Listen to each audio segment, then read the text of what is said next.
without telling me.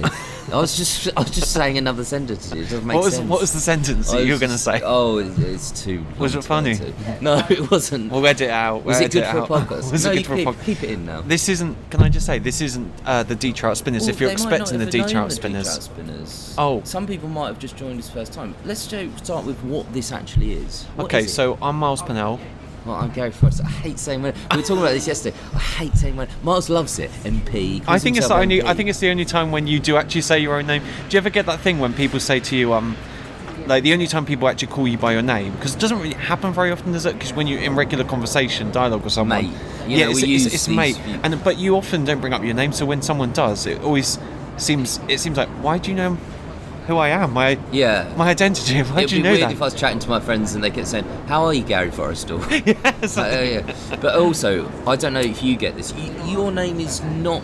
It's not obvious how you spell it, but it's quite clear. It's going to be roughly that. M-Y or My M-I? one is absolutely. I have to spell it every time. I'm just surprised. phonetically. I'm always surprised that I'm mates Foxtrot, with Oscar, someone. Romeo, Echo, Sierra, Tango, Alpha, Lima. I had to keep it. I've never known. What do you call those? Phonetic alphabet. But I've never known that. I was so when they go, okay, I'm just going to repeat back to you, marsupial, ignorant, Lima, Flash. Yeah, No, I'm never like, and I just end up making up stuff. Yeah, but Or that's just- okay. Do you mean M for monkey or N for Nigeria? N for metaphysical. Yeah, I don't know. Whatever. Yeah. Use your magical animals. I know. Well, let's Let's So reset. this is. I tried to think then, Dutch or otherwise. Now it's new, but it's not new, is it, Mars? It's we not. did it before. We've done it before, and we're bringing it back. it was so unsuccessful last time that we're bringing it back. So a long time ago, in a seaside town called Brighton, Is it Star just Wars? on the southeast coast of the UK. I What? think most people know where I know. Brighton is, Mars. Gay capital. Is it? Yeah. I don't know. Yeah. Land of proud people. Yeah, it's good, and it should be. Good. 100%. I agree with you. See you later. Yeah, we started out on hospital radio, Gary and I, and we did the show called Dutch or Otherwise. It was sort of an irreverent. I hate that word. Again, I hate describing it, but it is. If I was going to describe it, our aim is for it to be irreverent. I'm sure we don't manage it a lot of time. Our aim is for it to be mildly amusing. Please. Mildly A little amusing. bit, but Put it's that on the poster. But yeah, it's basically a space where D-Chart Spinners, we've also got passion for the XFM shows of Ricky Gervais, Steve Merchant and Carl Pilkington. We do those podcasts about this. This is more about us, I guess. Yeah, Would you say that? Yeah, but do you know what? I was thinking about this. There's nothing interesting about either of us. at Okay, and all. that was See you another good later. episode of Dutch or Otherwise. But this today isn't going to be a full podcast. It's just a little taster for the fans. I nearly said the fans. There's no fans. No. I'll tell you, there's one fan. I want to mention this because actually another thing I mentioned. Miles turned 30 yesterday. That's true. And if you were listening to the other podcasts, we're now at the tail end of our spa trip. Yeah, We're relaxed. literally the tail end. We're in the tail of London. We're in the dog's end of No, London. we're in a nice place. But the one person I wanted to mention was the only listener we had last time. Oh. He is double your age. He's his 60th birthday next yes. week. So I just wanted to say happy birthday to my dad, Paul Forrest. Oh, is it today? No, it's next Wednesday. But Oh. but isn't it funny how you literally are born halfway? The day you were born, he just turned 30. I know. The day I was coming out of the womb. Well, okay. Just sort of- Okay. This is why we've got nothing interesting about ourselves. We're talking about wombs. God's sake, ridiculous. This will be brought up if we ever like have a career. So it'll be like, oh, he said about pushing out of a womb. That's sexist. Yes, sexist. Oh, PC gone mad. I love women. My mum's one. My mum's one. What's been going on, Gary? What for the last 7 I don't years? know how to start this one. It's quite an interesting one because this is really gonna. Well, just because you kind of glossed over it a little bit, so just to put it in slight context, but it was about 7 years ago now we did Dutch Rockbusters on hospital radio. Then Mars moved away. We've always been connected. We've always met up regularly. But Mars moved away. So we haven't done podcasting and no one will employ us on radio despite sending demos to every station that exists in the UK, including like... Radio 1. Imagine Radio 1 employing us. Radio Hartlepool. But, I'll take that. I'd definitely take it. But that's what we were doing then. It was 7 years later, it was Miles's idea, and he always said, "Okay, great." He'll always bring up. I don't mind bringing. He always is very possessive of things. But it's like, because we've talked about other podcasts we did. We did one about advertising. Sounds really shit just to say that, but it was quite interesting. It was a good demo of 2 minutes. It was a good demo that didn't win us the competition we entered. But Miles said, "Well, actually, we really love XFM, Ricky Gervais, Karl Pilkington XFM shows. Yeah. Why don't we do a podcast about it?" Which we've done. That's given us the bug back for doing podcasts. 100%. And that's kind of, and we said, why don't we do Dutch Love Wives again? Let's resurrect that mother. For no reason. For no reason one at all. fan. Actually, I haven't told my dad about the other podcasts. I haven't told anyone, not just my dad. I haven't told anyone because I just wanted to see how they did first, and then I'll tell them later. But I'll probably tell my dad about this, so we'll have one. I hope he listens. He was our only listener. Yeah, well, hopefully let's double those figures this year. Let's do it. Let's make it our aim for 2020. Yeah. A new decade. Double listener. Absolutely. New decade for Mars, new decade for the world. Yeah. A 30 does feel like a milestone. I'll tell you what, it's weird when you're 29 and it's like the 30s approaching and you're like, but the moment you get there, you just realise age is just a number, isn't it? Well, I've told you that in the build-up to your 20s, Mars was very anxious, as I was when I was in my late 20s, about turning 30. I'm 35, by the way. Yeah. And honestly, as soon as I hit, maybe not the day, but as soon as I generally hit 30, I was so much more relaxed about marriage. I was like, this is fine. I'm actually more comfortable. And it's like that thing, when you're in your 20s, you're in your late 20s, so you compare yourself to other 20-years. When you're in your 30s, you kind of almost... You start back at, it's like starting at secondary school. You're the oldest in primary school, then you start in secondary school, you're the youngest again. And it's like you compare yourself to 39-year-olds or 35-year-olds like me, and it doesn't seem so much of a gap. But I also think when you're 30, you're kind of like, the scary thing is the unknownness. Like, you think suddenly your life is going to transform the moment you hit 30. But the reality is, you're in the same old life, you're in the same old... job. You're in the same old. Look, I've got a little positivity mantra, and basically, it's life is shit. It is shit every year. It doesn't get better, but it doesn't get worse either. Yeah. So that's a bit garbled. That's like Ricky speaking now. I matched my words up. Yeah. But I think also because I'm at 29, it's that thing of not knowing what's on the other side of the fence. But yeah, it's just the same. Plus, it's that thing of when you're in a doctor's surgery. It's you worse. are quite a lot. Yeah, which I'm a regular at my GP. He's got his own suite. Doctor. I've got multiple doctors. The Pinnell wing.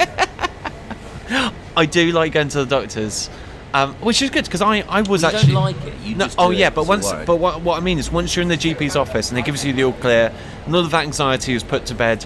That's what 30's like, and I'm actually a performing, functioning, a legitimate member of the adult community now. Yeah, I wouldn't go that far, but but the thing is, it's the build-up is always. I think 20s are really hard anyway. The thing about anxiety in general, we won't talk about anxiety, but it's like the build-up, the anticipation is almost always worse than the actual event. Yeah. So turning 30, you've turned 30 now. It's not as bad as your. What can you do at 30? Because he told Miles has been so relaxed this weekend. I've been impressed because I thought he'd be broken down as a man. No. But just my back. Because well, we'll talk about that in a minute. But 27, 28, 29, all Miles talked. Well, not all. No, it's not true. But he often said, "Oh God, I'm turning 30." And I understand it because I was the same. Yeah. But he was, and it gets annoying when I'm probably doing it to other people and they were annoyed by it. I was like, Miles, I'm 33, 34. But I think the natural state now is also we do compare ourselves a lot to everyone, and I think that becomes less of an issue. Like the older you get, like in your 20s, they're sort of full with like the not knowing and like all of the job anxiety. The are you living, your best life? Are you keeping up to date with social media? Are you, But there's it's like, it lifts the pressure off being 30. You don't have to interact with that world. You can. Yeah. I've got friends who are in their 20s. Well, you were probably the last one, actually. What, friends in their 20s? Yes, that's it. But, platonic. But most of my friends are in their 30s or 40s, and I think you'll find that. Yeah. Yeah, we've been friends since I was 28 and Miles was 22 or something like that. And obviously God, I had a lot of now energy back then. Yeah, I didn't. I was so good on the hangover. I haven't had any energy. Well, we since often did our shows like from one of my nights out. We've had about 4 hours sleep. Yeah. I need about 8 hours sleep if I'm going to see you the next day to do a podcast. Yeah. There's no way I could perform. I actually can't go out on a Friday night if I'm seeing you on the Saturday because I know for a fact I need to be fresh faced and. But literally for the first 18 months of our relationship, Mars. Every time we met, Mars had a big night out the night before. Yeah. Now, probably in my late 20s, I probably had a couple, but not every single time. A big night out for me now is, green tea and watching Buffy the Vampire Slayer, staying up till 12:01. Yeah. In the morning. In the afternoon. In the afternoon. But I've sleeping. started going to bed sometimes, not all the time. Between I know you'll be shocked. 5 p.m. You are PM. joking. I've sometimes, yeah. Why?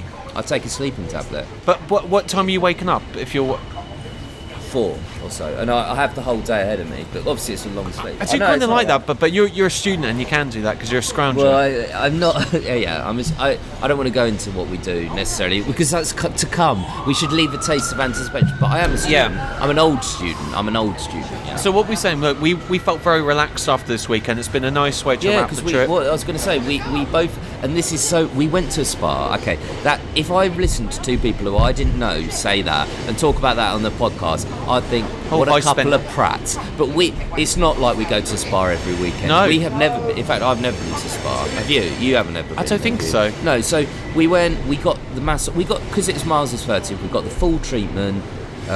Mars got a hot stone massage, I got a massage. Yeah. I was told my hips are out of line. Is that because of true? the way my feet fell. Yeah, she said that. What? Yeah. What do you mean your hips No, don't align? not like radically. She said you can have a very slight deviation in your hips and it turns your feet the wrong way. Sounds like you talked to her more than me and Lisa, was her name. Well, we're going to buy a property in Lancashire later this month. No, it was very sensual. And it's not, but that's like a cliche thing to say, isn't it? But it is genuinely. She almost holds your hand as she's massaging. Well, she sort of lightly brushes your hand, and it was a bit like, because she doesn't just like she brush past it, but she caresses it and sort of not in a sexual way. No, of course, but it kind of when you're lying there. But I think that the whole point of a massage is to retreat to a state of relaxation and comfort and intimacy, like regardless of whether it's sexual intimacy or not. It's not. Well, it's not. No, but what I mean is if you're it wouldn't be funny if a really lonely person goes, I just want to feel loved for an hour. Yeah, but people probably do that. I just want to feel the warmth of another woman's hand against my... Another woman? Is this my mum you're talking about? But no, what was I going to say? Yeah, it's like she was very, very good at what she did, and it's incredible because she's doing that and she knows this is feeling sensual for them. It's not a sexual thing at all, but she must know, like, it must feel a bit slightly awkward, like, because I was just saying this to Mars, there must be some people who have a paid for massage and come out and they're like, oh, she fancied me, and try and chat her up afterwards. It's horrible. Can you imagine that? Yeah. But also you do, I'm not to the stereotype there, but largely, it's a role taken by a woman or female people. I think there's a lot of male masseuses. No, there are, but I'm just saying on reflection and by my experience of having massages and stuff, they've always been women, and I should imagine it's a really like sort of daunting thing actually. Well, I was saying because it shouldn't be. It's a job. She's just fulfilling her role as a masseuse. But it's incredibly kind of responsible job because you're putting your hands over everyone. It's not a natural thing. We don't put quite rightly. We don't put our hands over, but in general. But it's like an unnatural situation. So even though I felt relaxed, I was always thinking, this seems a bit odd. It's an odd experience because you might if you've got a partner you might have massage, fine, but in general strangers don't put our hands over each other. And we should I wish we should do that more often. No, my friend she's a writer too. I make films in my downtime, and short films, unpublished, unawarded. Miles was the main writer on Jurassic Park. So do you think I'd write Jurassic Park? No. Dinosaurs, mad, isn't it? That's weird, isn't it? Weird. What was I going to say? She wrote a story, or she had the ideas for the story that I want to transfer into a film, which is a bloke or a woman who goes out on public transport and touches people inappropriately because they're lonely and they want the intimacy and warmth of another human being. Yeah, I mean, there's a lot of issues with that idea. Put it this way. Not in a creepy way. It would have just to because, but it is creepy by design. It's that's why I like it, because I think it's a bit of an edgy story. I think it's a bit subversive in the right amount of subversion.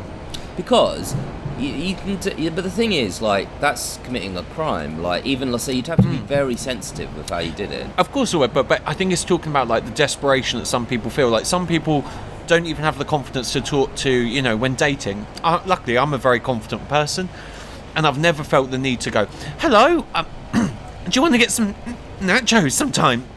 Well, that would be very an odd thing to say anyway. That's true. You don't do that, but what you do sometimes... Oh, let's not talk about No, okay. No, we can. Okay, but I was going to... No, I wasn't going to... Unleash the gate. Unleash hell, but... like Mars is very affable, he's a likeable guy. Thanks very much. Sometimes I think he almost gets to a point where he's almost hyperventilating. Not because no, it's not a criticism, although it is, but it's genuine. But there was a couple we met at the spa, and like we were just having normal chat, and Mars was being a likeable guy, but then he started telling loads of wacky jokes, wasn't I? So he said, "Where'd you live?" It's Hampshire. Oh, roughly where? Exactly where? What'd you do for work? And he was being a bit vague. He said, "Oh, tech." He said, "What specifically?" Like, and then he said, "Do you own your own home?" And we just met these people. I know. And again, he just overcompensates sometimes. You're right. In your 30s, that will start to go. I think so. I think it's just like also that. It's probably just trying to fill a void, trying to fill the silence. I'm not very good with silence. Then it's like I do relax and actually feel. But there wasn't any silence. It was a nice. I know, but it was just that pressure to keep the conversation going. And I was like, and they were trying come to on, go next question. inside Come on, next question. Get next question. But also, I'm quite. It's not 15-1. But I'm quite a trusting person. He opens up a lot. I find it quite easy to open up, and sometimes it's good, sometimes it's bad. But I do it to my friends like you rather than strangers. As you should. As you should, because it'd be so weird if you didn't. But I think, that's probably just being a bit over friendly. I'm not really like that. I think it was just in the pressure of the moment, and I was a bit tipsy as well. I think like that probably sort of showed. I think. I'm gonna say that's an understatement. That you were tipsy, but yeah. Anyway, it was. But the thing is about we're talking about a Mitchell and Webb sketch. It does kind of give you confidence drinking, but I feel that 2 pint minimum. You wouldn't have been like that if you weren't. I think what drink does to you sometimes. We're not drinking now. Is that it gives you? It's like you almost get anxious confidence, and you're like you're anxious to keep it up. You're so anxious but you are confident enough to say and I would never say to a stranger, "Do you own your own home, or do you rent?" But you have a lot of confidence, but it also comes from some anxiety, deep-seated anxiety. I don't know. I don't want to get to this is Psychological FM, and we're doing a pseudo psychology. This would have been good at Coastway. Yeah, it would have been. But I think a lot of people are sort of similar to me. These like overly compensating with your conversation and stuff. I agree, but that's what I'm saying to you. But I think that's just a symptom of people being quite disconnected and wanting to have those interpersonal relationships immediately. And like yesterday, we were talking about our friendship and how important friends are generally in life, and how they can be even more important than family. Because some people hate their families, but they love their friends. Gary. Yeah, there's I hate some of a section of my family. Yeah. Not my dad, because it's his birthday. Yeah, and also his only listener, point paying your out, wages. But certainly there's some areas of my family that are a genuinely evil influence. But anyway, I don't want. That's too serious. Don't cut it out. But doing editing live on air here. But, that's why I also wanted to do this show as well, and sort of.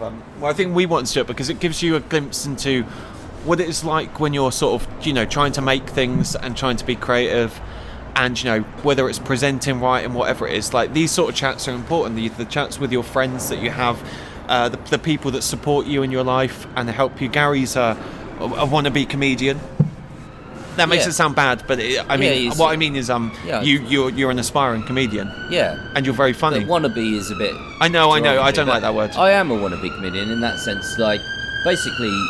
Like a just bit of, pause for the ambulance, please. Is that coming for your alcohol levels? Alcohol poisoning, Mars. But I'd like to be a comedian. Mars would like to be a writer more than Yeah. a comedian, but we both have crossover. So Mars and I write together. I don't like writing on my own. I don't write plays. I don't write scripts. I don't write anything on my own. But I do love writing stand-up. Yeah. And we both performed it once, and I'd love to get there again. I think for you, stand-up isn't the route that you'd like to go. I think Not you'd for like me. to go writing Behind route. the I think you're scenes, better than behind that. the scenes. But for me, I'd love to be behind the scenes as well. I just want to be like Harry Hill as well. Yeah, one day you will be. Harry Hill's my hero as well. But you're very talented comedian. And also, can we talk about like the first stand-up experience that you had?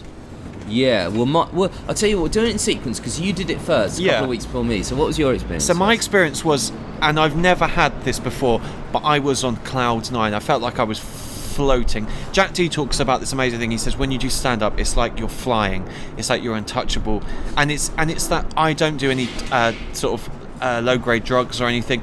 I don't do any Class A drugs. I don't do fun, really. Mars does Class D drugs. But like paracetamol. yeah, I love paracetamol, me. Yeah. If you're listening, I'd love some Anodin. Anodin extra, yeah. Oh, they sent Anodin, but it I wasn't called Anodin you extra. immediately after, and I was with my friend. No, but Andrea. I didn't answer that. But Yeah.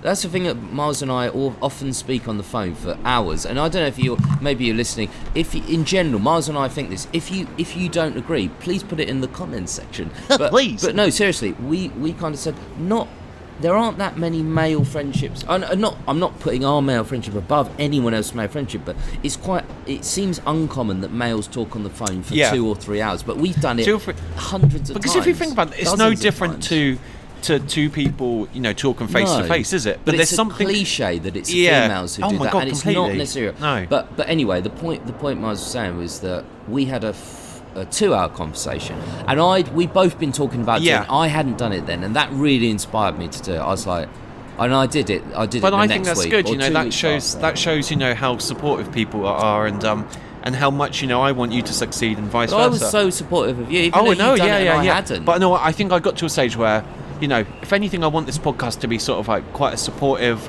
sort of something that people can listen to and feel, they, this is where shared experiences can be broadcast to one listener. Give you a hug if you want to. Personal. No, but I think it's nice because I in. think loads of people do. Loads of people have aspirations and want to do things, but they don't have the confidence to do it. Yeah. And when you really do drum it down, like what's the worst that's going to happen? Yeah. It goes bad. Now that doesn't mean anything. It doesn't mean you're a failure. It doesn't mean you've lost at life. It doesn't mean anything. Because it's better to do it and have a bad gig than to not do it and have nothing to say. Because it's kind of I agree. Although it's really important how it goes the first time, but this is kind of what Dutch Rock Voice is, and it's a nice way of putting it. Now I'm thinking you're joining us on our journey. Our journey might well get nowhere. But you'll be on our journey, and if you're going on a similar sort of journey, you can be on our journey as well, and we'll kind of be on your journey. That's a nice way of thinking about Dutch Rock Voice. But I came out of that stand-up experience, and I had some good gags, some landed, loads of dead air, loads. I know, don't make that face. He did. I did that. I had one good bit, and actually Mars's best bit, which is the hardest bit to get right. The bit you got most right is the heckle. He got a little heckle, not a terrible heckle. No, it's a nice, he had a good, friendly anyway, one. we won't go into it specifically. But but it was a good moment, and it showed that I'm very I can be quick when I need to, but also I feed off other people's. I would just define myself as an introverted extrovert. Yeah. I feed off people's like energy, and I just and I kind of needed that because it kind of suddenly sort of. I suddenly was in the zone then. I knew where I was. I knew that I was very self-aware then that there was an audience and we were performing to an audience. Before I stepped on stage, I remember Katrina in the Waves won Eurovision, and I saw an interview of her. She said, before I stepped on that stage, I would have done anything in the world not to get out on that stage. She went out on stage, she did really well. Now, I'm not saying, I'm not comparing that like I did really well. Yeah, and you won Eurovision, didn't you? But I won Eurovision that night at the Pizza Express. Whenever it was. We did it in a pizza restaurant as well. I know, in the basement of a pizza restaurant. In the basement. They didn't even have this upstairs. I bought a drink for a stranger. I was so I felt so happy. I bought drinks for me. But before I went on that stage, I'd have done anything not to do it. When I got on that stage, it felt so right, and I'm not again, it sounds sad. I'm not gonna, just being honest. I didn't stumble over any words. I was so paranoid I was going to stumble or forget. I did forget, and I looked at my piece of paper. Yeah. But a lot of people did that. But afterwards, I was, as you say, on cloud nine. I called you up, and we went for a drink in a very, very, very expensive bar. I mean, not that we're rich at all, but we're not. I think it's that peak emotion, isn't it? It's like you feel like the most like open, most loving, affectionate person after that, because it's such a euphoric feeling. My body's never seen that much adrenaline in its life. I'm not a thrill seeker. I don't like roller coasters. Have you been to Thorpe Park? I've been to Thorpe Park.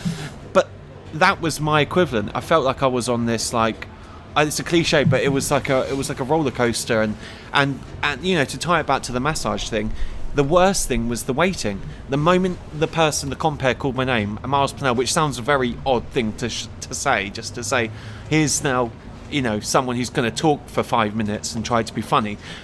But the moment I took that microphone in, and I wore a shirt because I thought the shirt would give me authority, I wore my glasses. I know it's a really weird thing because I don't need my glasses all the time just for reading, but I thought I've got the glasses, and it's like an extra shield of a layer of protection, because it's like, I don't know, it just gave me... Mars, the optician, the prescription that they gave Mars is for driving, watching screens close up, and performing stand-up. That's his prescription for glasses. Performance prop. Yeah. But I think you need to use whatever you can to... and I was just going to say, because you talked about... Who was the quote who you said...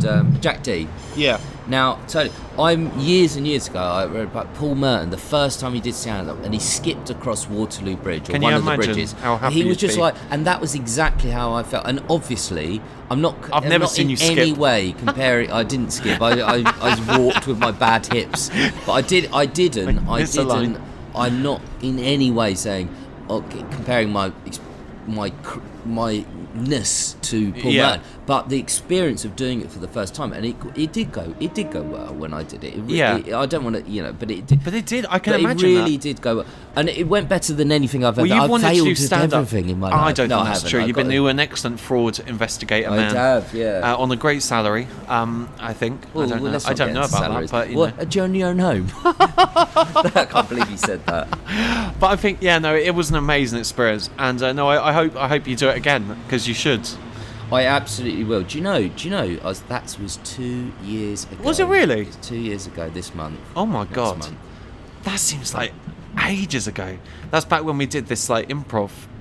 We did an course. improv. I mean, we won't get into all that today because there's a lot to get into. But we actually, Mars and I have attempted, and hopefully it's okay, but we've attempted to write a screenplay based on two guys who are friends who go to an improv group, and actually we have them falling out, which we didn't do, but the main reason we decided to do it is because the cast of characters, they weren't a cast because they were real people, but the characters in that... Were they real people? Are we real?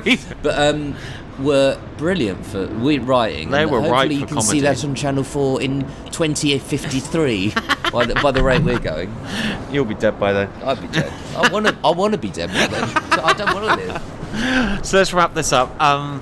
Do keep listening. We'll be putting these out sort of sporadically against our other podcasts, but hopefully you get something from them. Yeah, and it's like as I was saying, as you said that, I thought Dutch Rover, it is kind of like, and you might not be. I totally agree. If you thought I don't want to be on their journey, I'd be with you, mate. I wouldn't want to be on our journey necessarily either. But if you do kind of want to be on that journey, we'll be going along. We might never make it, but you'll join us on our journey on Dutch or otherwise.